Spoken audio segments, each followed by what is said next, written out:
बीडमध्ये संतोष देशमुखांसाठी सर्वपक्षीय मोर्चा. सुरेश धस, मनोज जरांगे, संभाजी राजेंसह इतरांचीही मारेकऱ्याला अटक करून शिक्षा करण्याची एकमुखी मागणी. बीडमधील संतोष देशमुख हत्या प्रकरणातील फरार आरोपींची संपत्ती जप्त करा. मुख्यमंत्री देवेंद्र फडणवीसांचे आदेश. सुदर्शन घुले, सुधीर सांगळे, कृष्णा आंधळे हे 3 आरोपी फरार. अभिनेत्री प्राजक्ता माळींकडून सुरेश धस यांच्या विधानाचा निषेध. महिला कलाकारांची नाहक बदनामीसाठी सुरेश धस यांनी माफी मागावी. प्राजक्ता माळींची मागणी. मुख्यमंत्र्यांनी लक्ष घालण्याची विनंती. कल्याण लैंगिक अत्याचार प्रकरण. उज्ज्वल निकम यांची विशेष सरकारी वकील म्हणून नियुक्ती. 30 दिवसात चार्जशीट फाईल करणार. मुख्यमंत्री फडणवीसांचं पीडित कुटुंबाला आश्वासन.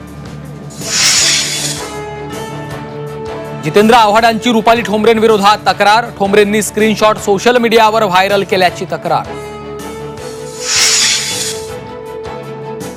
प्रकाश आंबेडकरांनी घेतली देवेंद्र फडणवीसांची भेट. सोमनाथ सूर्यवंशी कुटुंबियांना 1 कोटींची मदत जाहीर करा. आंबेडकरांची मागणी. आणि नववर्षाचं स्वागत करताना सावधान. दारू पिऊन वाहन चालवणाऱ्यांवर होणार कारवाई. नवी मुंबई पोलीस आयुक्तांचे कठोर निर्देश.